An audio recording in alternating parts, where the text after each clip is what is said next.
Ang pagpatay ng isang biological child sa kanyang mga magulang, o tinatawag ding parricide sa Hong Kong ay napakadalang. Kaya maliit lamang na panahon ang nailalaan para pag-aralan kung ano ang mga nagtutulak sa mga ito na gawin ang krimen. Dahil dito wala ring sapat na data at measures para maiwasan ang mga ganitong pangyayari sa hinaharap. Ang tinuturong most possible cause ng krimen ay dahil sa kawalan ng social bonds sa pagitan ng offender sa kanyang surroundings. Para maiwasan ang mga katulad na insidente, ang lipunan ay dapat mag-provide ng greater resources para masuportahan at mapagbuti ang relasyon ng isang pamilya sa pagitan man ng mag-asawa, magkakapatid, at band ng mga anak at magulang. Ang Hong Kong na isang special administrative region ng bansang China ay isa sa pinaka-safe city sa buong mundo ayon sa Safe Cities Index noong 2015. Ang lugar ay nasa ika-6 na posisyon sa kategorya ng personal safety, kung saan kinukonsider kung gaano kapanatag sa security ng bansa ang kanyang individual citizens mula sa mga krimen tulad ng theft at violence. Gayunpaman, kada taon meron pa ring mga taong naitatalang napapatay dahil sa homicide, tulad noong 2013 kung saan 62 ang nai-report na pinatay. Ang isa sa mga kaso ng kaparehong taon ay gumulat sa komunidad ng bansang Hong Kong. Ang criminology theories ay maaaring magamit para ipaliwanag ang iba't ibang klase ng krimen. Ang isa sa mga ito ay ang social control theory na dinevelop noong 1969 ni Travis Hirschi. Binigyan diin ito na tayong lahat ay mga hayop at merong natural capability to commit criminal acts. Hindi tulad ng ibang criminology research, ang social control theory ay na-develop mula sa perspective kung bakit ang majority ng mga tao ay sumusunod sa mga batas at kung bakit ang iba ay hindi. Mayroong 4 na basic elements ang naturang pag-aaral, kabilang ang attachment, commitment, involvement, at belief. Ang teorya ay nagpapalagay na kapag ang sosyal na ugnayan ay nanghina o naputol, ang isang tao ay maaaring magkaroon ng deviant na pag-ugali. Sa madaling salita, ang kakulangan ng strong bonds ay lubos na mahalaga. Si Chow Hoi Leung, nakilala din bilang Henry, ay pinanganak noong June 7, 1983. Ito ay bunsong anak ni na Glory Chow Wing-ki at Moon Shuyuti. Meron din itong isang nakakatandang kapatid na lalaki na si Chow Hoi Ing. Ang pamilya ay naninirahan sa Old Holland Building section sa Tai Kok Tsui. Tulad ng ibang mga magulang, gusto din nila Glory Chow at Moon Shu na mabigyan ng magandang buhay ang kanilang mga anak.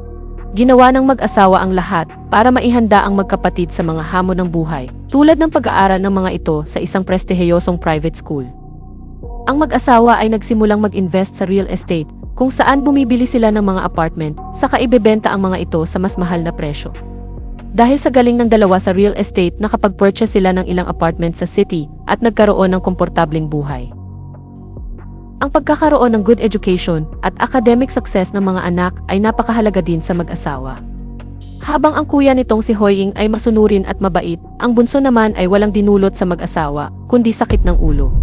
Ito ay introvert at meron lamang kaunting kaibigan na madalas din niyang nakakaaway. Nagsimulang makaramdam ng sama ng loob sa mga magulang si Henry nang pilitin siya ng mga itong mag-aral ng piano noong siya ay nasa elementary school. Nagsimula itong bumagsak sa kanyang academic curriculum noong siya ay nasa secondary school dahil sa kanyang emotional problems. Nag-hire pa ng private tutor ang ina nito para tulungan ang bunsong anak. Sa kabila ng lahat, walang pinapakitang gratitude ang lalaki sa mga magulang. Sa halip, mas tumindi ang nararamdaman nitong galit dahil pinagkaitan di umano siya ng masaya at normal na childhood. Naibagsak nito ang Hong Kong Certificate of Education Examination. Ito ay standard examination na typically kinukuha ng mga estudyante matapos ang kanilang 5 taong secondary education. Ito ay ginagawa para ma-assess ang academic achievements ng mga students. Maihahambing ito sa General Certificate of Secondary Education ng United Kingdom. Pinalitan ito ng Hong Kong Diploma of Secondary Education noong 2012 bilang parte ng bagong educational reforms. Ito rin ay recognized qualification sa university admission sa Hong Kong at ilang international universities. Sa taas na 5'4", si Henry ay self-conscious dahil sa kanyang height. Pakiramdam nito ang kanyang maliit na stature, ang dahilan kung bakit ang tingin ng ibang tao sa kanya ay less masculine. Ilang beses din nitong pinahayag ang galit dahil hindi siya matangkad kaya madalas di umano siyang ina-underestimate. Sinisisi niya ang mga magulang sa pagkakaroon ng mababang height, kung hinayaan di umano siya nitong maglaro ng sports sa halip na pag-aralan kung paano tumugtog ng piano, siya marahil ay mas tumangkad pa. Dahil sa mga sunod-sunod na failure ni Henry, nalulong ito sa virtual world ng online games. Sa kabila ng pinapakitang ugali ng bunsong anak, hindi pa rin ito sinukuan ng mag-asawa. Noong year 2000 gumawa ng paraan ang mag-asawa para makapag-aral sa Australia ang anak. Nag-enroll ang binata sa statistics program sa Australian National University. Umaasa ang mga magulang nito na makakatulong ang bagong environment sa anak para mabago ang buhay nito at ma-realized ang kanyang sariling potential. Ang buhay ni Henry ay hindi naging madali overseas. Maraming beses siyang dumanas ng diskriminasyon at pambubuli, madalas din siyang bugbugin ng schoolmate na merong ibang ethnicity. Gayunpaman, mabilis na nawasak ang pag-asa ng mag-asawa nang tumigil si Henry sa pag-aaral pagkatapos ng 3 taong pamamalagi sa Australia nang hindi sinasabi sa kanyang mga magulang. Sa edad na 20, muling bumalik si Chow sa Hong Kong noong 2003. Hindi niya ipinahayag ang kanyang mga saloobin sa kanyang mga kaibigan at kapansin-pansin din ang pagbabago ng personality nito. Labis na nalumbay ang mag-asawang Chow nang malaman ang katotohanan, ngunit wala na silang magawa sa naging desisyon ng bunsong anak. Sa kanyang pagbabalik, kapansin-pansin ang pagdistansya nito sa dalawang matanda. Sinimulan din nitong i-idolized si Adolf Hitler, na kilala bilang isang dictator ng Nazi Germany noong 1933. Pinalitan din niya ng larawan ni Hitler ang profile ng kanyang social media accounts. Ginamit din ng mag-asawa ang kanilang pera at koneksyon para makapag-enroll sa University of Hong Kong ang anak noong 2011. Isang kakilala ng pamilya ang nagrekomenda ng isang office job kay Henry, ngunit siya ay pinatalsik sa loob ng ilang linggo dahil sa pagiging late at hindi nito pagbibigay ng atensyon sa kanyang mga tungkulin. Naging real estate reporter ito ng isang newspaper, pero agad ding nag-quit ng pinuna ng kanyang boss, ang hindi niya magandang work ethics. Sa katunayan, hindi kayang magtagal ni Henry sa isang trabaho, mabilis siyang nawawala ng pag-asa at iniiwan ang kanyang mga responsibilidad. Mas ginusto na lamang nitong manatili sa bahay, manood ng cartoons at maglaro ng online games buong araw at gabi. Sa bustling city ng Hong Kong, naninirahan ang mag-asawang retired real estate agent na sina Glory Chow Wing-ki at Moon Shuyuti. Ang pamilya ay namumuhay ng komportable dahil na rin sa nakukuha nilang income sa mga pinapaupahan nilang properties. Sa edad na 28, si Henry ay naninirahan pa rin kasama ang kanyang mga magulang na walang matatag na trabaho. Ang dalawang matanda ay nag-aalala na baka hindi nito mahanap ang tamang direksyon sa buhay. Nagsimulang pangarapin ni Henry ang pagyaman at gusto niya itong makamit sa lalong madaling panahon. Noong 2012, nagdesisyon itong mag-invest sa stock market, pero dahil sa kakulangan ng knowledge tungkol dito, nawalan siya ng malaking halaga at nagkabaon-baon din sa utang. Dahil sa awa ng mag-asawa sa bunsong anak, nagdesisyon ang mga ito na magbenta ng ilang properties para matulungan itong bayaran ang kanyang utang. Pero sa kabila nito, hindi pa rin magawang magpasalamat ng lalaki sa mga matatanda. Sa halip muli siyang nag-invest sa stock market sa kaisipang mababawi niya ang kanyang pera, pero nagresulta lamang ito sa greater losses. Nagdemand si Henry na ibenta ng mag-asawa ang lahat ng kanilang property, sa kahatiin sa 3. Para sa mag-asawa, sa nakakatanda nitong kapatid, at para sa kanya. Sa kabila ng matinding pagmamahal ng mag-asawa sa anak, hindi naman nila kayang isakripisyo ang kanilang kabuhayan para dito. Nag-declare din ang mag-asawa na hindi na nila tutulungan ang binata na bayaran ang kanyang utang, dahilan para lalong magalit si Henry sa mga ito. Kahit na walang gaanong kaibigan si Henry, meron itong isang close confidant na si Angus Sichonki, na isang Macanese descent. Nagkakilala ang dalawa noong 2007 sa workplace ni Angus kung saan siya nagtatrabaho bilang sales employee, agad na nagkasundo ang dalawa. Tinuturing ni Angus si Henry bilang nakakatandang kapatid na lagi siyang nililibre ng masasarap na pagkain at binibilhan ng various small items. Si Angus ay kilala bilang gentle soul na nagmula sa isang emotionally tight-knit, poor family. Tinaguyod silang magkapatid ng kanilang ina na mag-isa mula nang iniwanan sila ng ama nito noong siya ay 3 taong gulang lamang. Dahil sa pagiging simple-minded ni Angus, madalas itong nabubuli at nabubugbog. Hindi rin ito lumalaban at tinitiis ang pang-aabuso ng tahimik hanggang sa tumanda. Nagsimula itong magtrabaho bilang cash collector, naging security guard, at nakapagtrabaho din bilang office clerk. Isa sa mga alalahanin ng ina at kapatid nitong babae ay ang pagiging mabait ni Angus na madalas na namamanipulate ng ibang tao dahil na rin sa mabilis nitong pagtitiwala sa iba. Nakaranas ng matinding loss ang binata nang biglang namatay ang una nitong kasintahan. Makalipas ang ilang taon muli itong umibig sa isang Indonesian at pinakasalan din niya ito. Pero nalaman niya sa kanilang wedding night na ito ay meron ng asawa at anak sa Indonesia at nakipagrelasyon lamang ito sa kanya para legally makapagstay ito sa Hong Kong.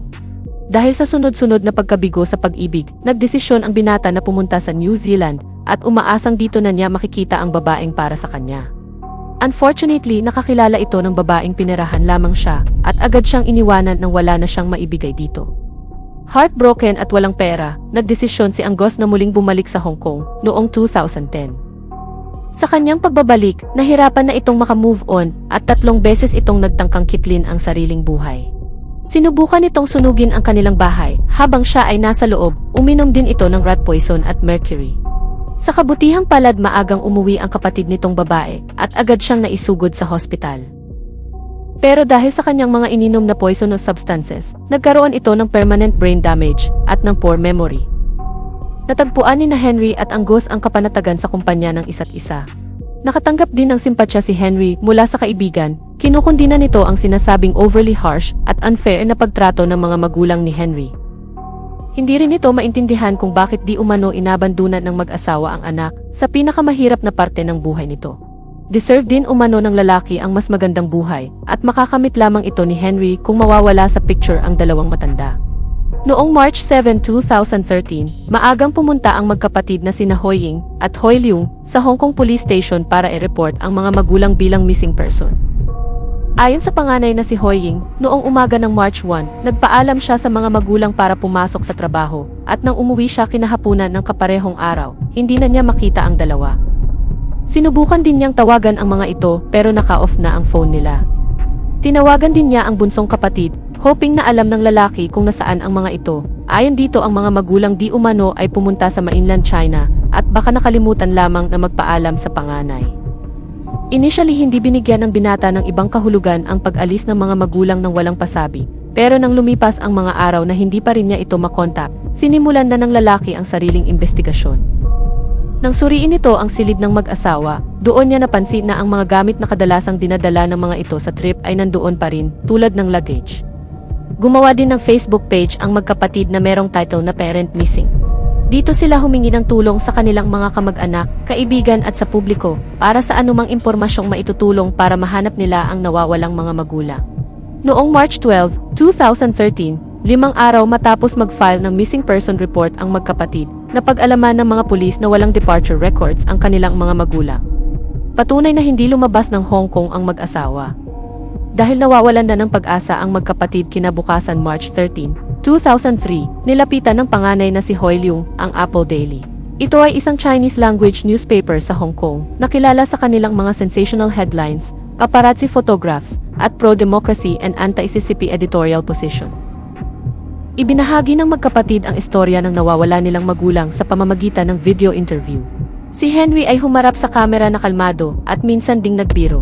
Ayon pa dito ang kanilang mga magulang ay pumunta sa mainland China para mag-hiking at maaari di umanong naligaw ang mga ito o kaya ay naaksidente. Dahil sa mga sinabi ng binata, nakakuha ng public attention ang pagkawala ng mag-asawa.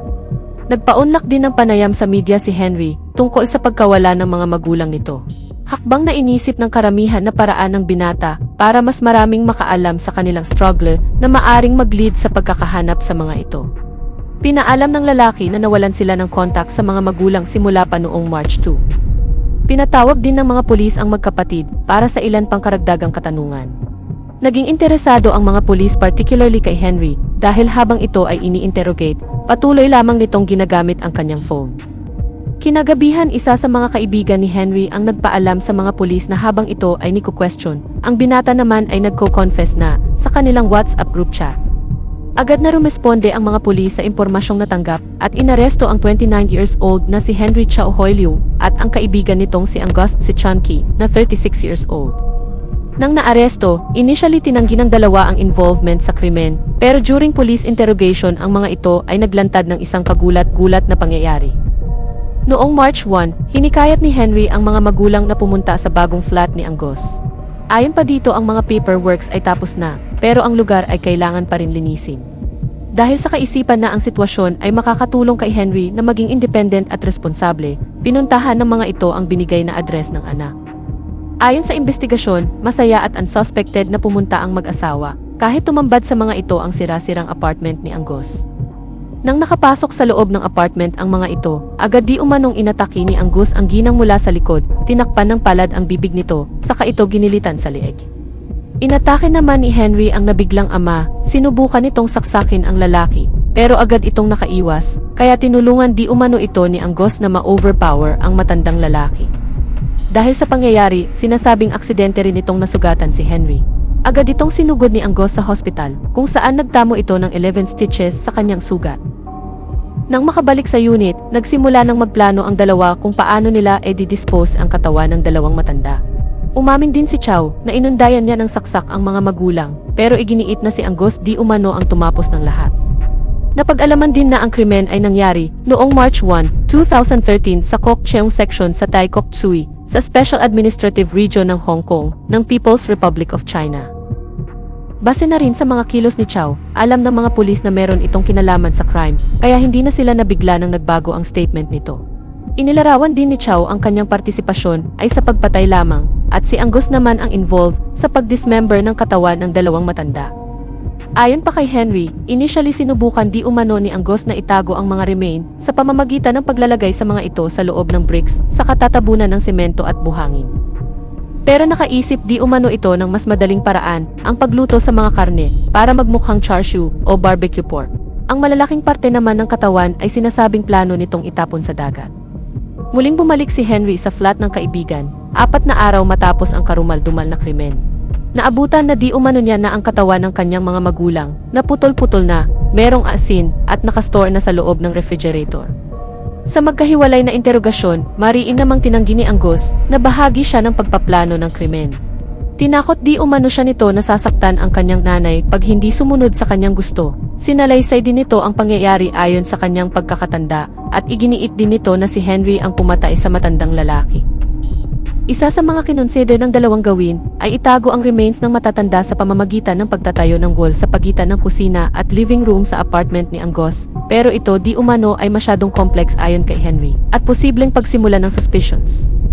Kaya napagdesisyonan nilang putol-putulin ang mga ito at iluto sa microwave para magmukhang barbecue pork, saka inilagay sa mga plastic lunch boxes at planong itapon paunti-unti na animoy leftover foods.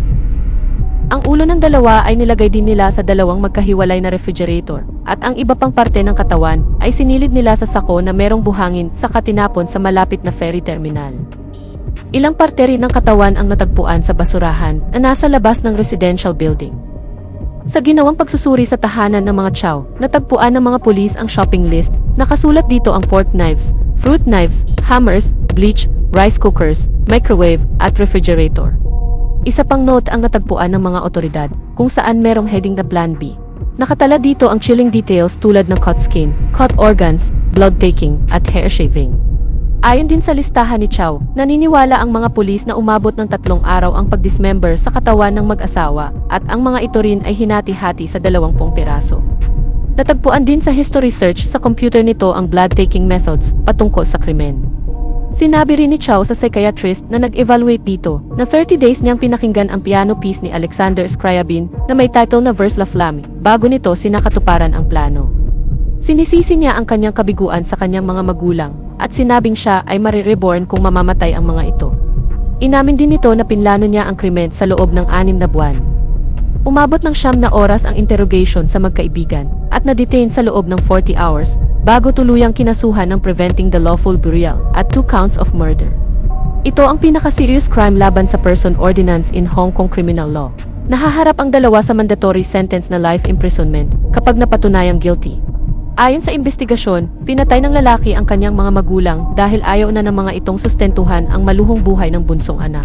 Ang krimen din ay sinasabing organized at pinagplanuhan na may kasamang knowledge sa method ng dismemberment. Nanatili din umano ito sa flat ni Angus ng 5 araw bago nagdesisyong isakatuparan ang krimen. Sinasabing mahigit 600 plastic lunch boxes ang natagpuan sa loob ng 2 refrigerator na naglalaman ng chopped flesh at organs. Meron ding natagpuang 3 boxes na naglalaman ng iba pang parte ng katawan na merong asin.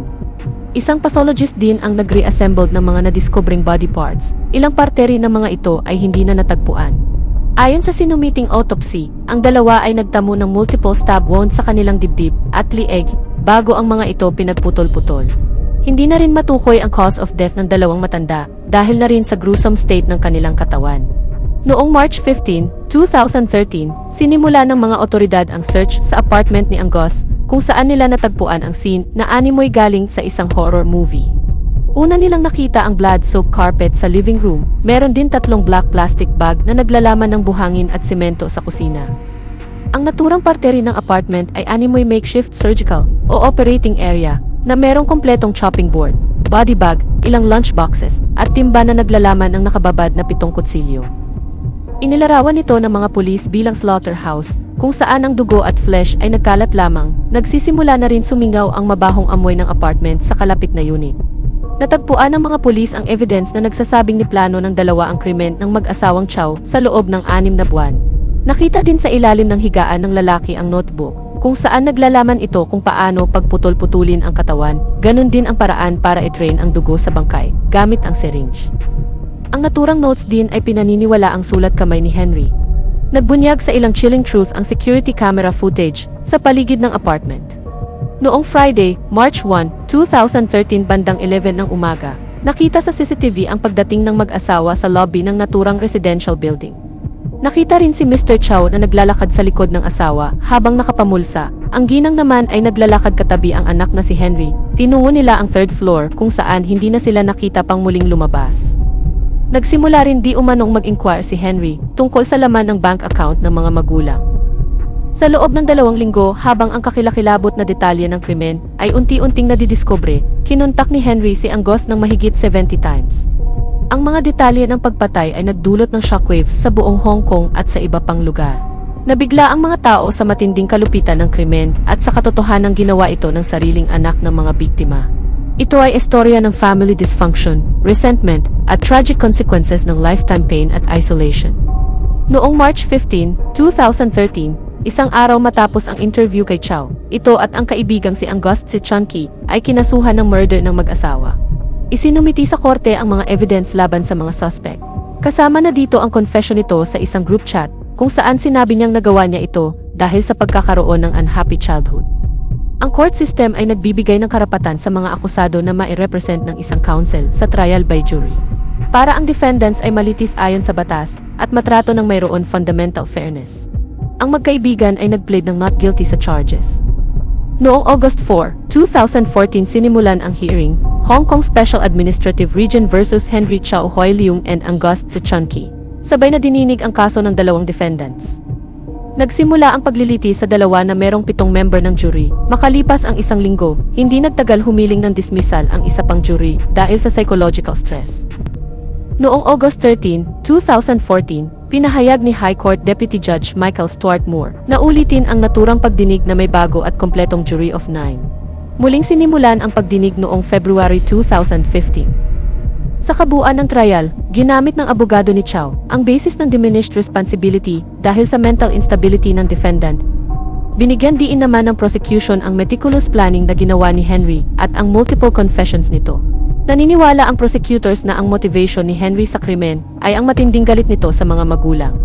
Ayon pa sa mga ito, dahil sa kanyang mga pagkabigo sa buhay at pagkakaroon ng malaking utang, ang binata ay maaring naging desperado na naging motivation nito sa murder. Ang kanyang pagkabigo at walang linaw na career goals ay nagpapakita ng kawalan niya ng commitment component sa buhay. Tinawag ng defense lawyer na si Nicholas Adams sa stand si Chong Cafe na isang psychiatrist noong March 9, 2015. Ayon sa diagnosis ni Chong, ang binata ay merong bipolar disorder at obsessive-compulsive disorder. Ang lalaki di umano ay ilang beses na naisipang magpatiwakal nang ito ay bumagsak sa college nang na-reject ng babae at dahil wala itong trabaho. Ito rin ang tinuturong dahilan o nag-trigger para isagawa ni Henry ang krimen. Ang consultant ng Siloam Psychiatric Center na si Louis Sing Heung ay nagsagawa din ng IQ test para kina Tse at Chow. Ang IQ ni Chow ay 126, ito ay mas mataas sa average IQ ng karamihan, habang ang IQ naman ni Angus ay 84, na below average. Dahil sa pagkakaiba ng IQ level ng dalawa, hinihinalang si Angus ay madaling na manipula ni Chow para tulungan siyang isagawa ang krimen. Isa sa mga evidence na sinumiti sa City High Court laban kay Chow ay ang mga messages ng binata sa grupo. Ayon pa sa mensahe nito sa ilang kaibigan na plano niyang i-mislead ang mga pulis para magkaroon pa siya ng sapat na oras para makapagpaalam ng maayos sa mga ito. Nang nakuha ng mga pulis ang transcript ng group chat, isa sa mga mensahe ni Chow ang nagpapahayag din na meron partisipasyon si Angus sa krimen. Ayon dito siya at ang kanyang murder partner ay pinaplanong i-stage ang krimen bilang missing person at unti-unti rin nilang i-dispose ang mga ito piece by piece, pero hindi nito binanggit kung papaano. Tinawag din nitong psychopath ang sarili sa mensahe. Hindi di umano niya kayang makisimpatya sa ibang tao dahil sa masamang experience niya noong childhood at adolescence. Ayon sa video interviews ni Chow na pinakita sa mga jury, sinabi nitong naniniwala siya na ang pagkamatay ng kanyang mga magulang ay ang solusyon sa emotional connection problem niya sa mga ito. Ang ina di umano niya ay laging mukhang malungkot dahil hindi siya nakakapag-contribute sa pamilya, at ang kanyang ama ay isang aroganting tao na hindi siya binibigyan ng kapayapaan. Para di umano ma-resolve ang problema, ang kanyang mga magulang ay kailangang mamatay para he could be reborn. Sinisisi rin niya ang mga magulang sa mga failures niya sa buhay, dahil sa tuwing nag-aaral di umano siya, ang kanyang ama naman ay nanunood ng television na merong malakas na volume. Ang ginang naman di umano ay lagi siyang pinipilit na mag-practice ng piano, at pinapahiya siya nito sa harapan ng mga babae. Ang pathologist na si Mak Chun Hong ay nagbigay din ng evidence during trial at nagbigay ng insight sa mga pangyayaring naganap sa mga huling sandali ni Chow Wing-ki, 65 years old, at ni Shui Wei-ti, na 63 years old. Ayon sa salaysay ni Mak sa korte, nang buksan niya ang sealed na refrigerator, tumambad sa kanya ang pugot na ulo ng isang tao. Ito rin di umano ay nakabalot ng maayos sa isang tawel, ang mga mata nito ay nakadilat pa. Narinig din ng Hong Kong court ang gruesome details ng krimen at kung paano pinagputol-putol, niluto at inasinan ni Henry ang katawan ng kanyang may edad ng mga magulang. Itinago din ng dalawa ang ilan pang parte ng katawan ng mga biktima sa loob ng dalawang refrigerator sa flat ni Angus. Ito ay nadiskubre ng mga otoridad 2 linggo matapos ang murder noong March 2014. Ang shopping list din ang isa sa mga mabigat na evidence na sinumiti ng prosecution laban kay Chow. Pero hindi lamang ito ang nangumbinsi sa mga jurors na ang lalaki ang tunay na mastermind. Natapos ang trial matapos ang 20 days nang nag-plead ng guilty si Henry sa lahat ng charges. Ipinasa ang verdict noong March 20, 2015. Napatunayan ng High Court na ang 31 years old na pianist na si Chow Hoi Leung ay guilty sa 2 counts of murder by majority of 8-1. Sinentensyahan ito ng habang buhay na pagkakabilanggo at additional 9 years and 4 months para sa kasong preventing the lawful burial of the bodies. Ito ay dinala sa correctional institutions para bunuin ang kanyang sentensya. Sa pambihirang pagkakataon, nagbigay ng comment si Judge Michael Stuart Moore matapos ma-deliver ang desisyon ng jury. Inilarawan nito si Henry Chow bilang napakamapanganib at isang taong mapagpanggap na hindi dapat pagkatiwalaan. Sinabi rin ng hukom na ito ay isang narcissistic at preoccupied sa pantasya ng pagiging successful. Habang ang tinuturo nitong kasabwat na si Angus Si Chun-ki ay napatunayang not guilty sa kaparehong counts ng murder. Si Angus ay sinabing walang muwang at mahina na laging nabubuli at minamanipulate ng ibang tao para sa kanilang sariling pakinabang. Direct ding sinabi ng hukom na mabait lamang sa kanya si Henry dahil ginagamit siya nito. Wala ring mababakas na emosyon kay Henry Chow habang binabasa ang kanyang sentensya. Samantalang si Angus ay patango-tango lamang at halos maiyak nang marinig na maari na siyang makalaya. Dahil si Angus ay nanatiling nakakulong sa pre-trial detention ng 2 taon, ito ay agad na na-released matapos ang pagdinig. Ayon pa kay Judge Michael Stuart Moore, maraming tao ang mapapaisip kung bakit ginawa ni Chow ang krimen. Ang katotohanang walang obvious na sagot sa naturang katanungan ay ang dahilan kung bakit ito ay tunay na panganib sa lipunan. Nag-fail din umano ito sa halos lahat ng bagay, maliban sa pagtugtog ng piano. Lagi din nitong sinisisi ang iba sa kanyang pagkabigo, maliban sa sarili, at ang mga magulang nito ang naging ultimate victims ng kanyang kapalpakan. Ang capital punishment sa Hong Kong ay official na inabolished noong April 1993 at pinalitan ng life imprisonment. Nagdisenyo din sila ng parole scheme kung saan pinapayagan ang mga nakasuhan ng habang buhay na pagkakabilanggo na makalaya para ma-preserve ang kanilang human rights, ma-encourage din na magbago at magkaroon ng good behavior habang nasa loob ng kulungan. Ang minimum term ng offender na ibinigay ng hukom ay kailangan din munang tapusin bago mapahintulutang reviewin ng parole board ang kaso ng isang akusado na tinatawag ding tarif. Ang parole board ay magfo-focus kung ang akusado ay merong tendency na muling ma-involve sa future crimes pag ito ay nakalaya. Muli nilang re-reviewin ang past record, offenses, prison record, recommendation ng correctional officers, at ang plano ng offenders pag siya ay nagawaran ng parole. Mula nang na-abolished ang capital punishment, kapansin-pansin din ang pagtaas ng krimen sa Hong Kong. Sinasabing ang life imprisonment ay hindi effective at kailangan pang pag-aralan ng gobyerno ang root cause kung bakit pumapatay ang isang tao. Ayon sa pag-aaral na napublish ng Chinese University of Hong Kong noong 1974, ang pamilya ay ang primary agent sa socializing ng isang individual. Ang parenting style, living environment, at family relationship ay mayroong malaking epekto sa development ng isang bata. Sinasabing ang mga batang lumaki sa isang unstable status ay nagkakaroon ng incomplete development. Pero ang mga batang lumaki na merong masayang childhood at matatag na relasyon sa mga kapamilya ay hindi na i-involved sa anumang krimen. Sa makatuwid para mapatatag ang family bonding at maiwasan ang social problems, ang gobyerno ay kailangang maglaan ng matinding effort para ma-educate ang kanyang mamamayan kung papaano ma-enhance ang family life. Noong 1979, ang Family Life Education Resources Center ay naitatag, gayon din ang Social Welfare Department.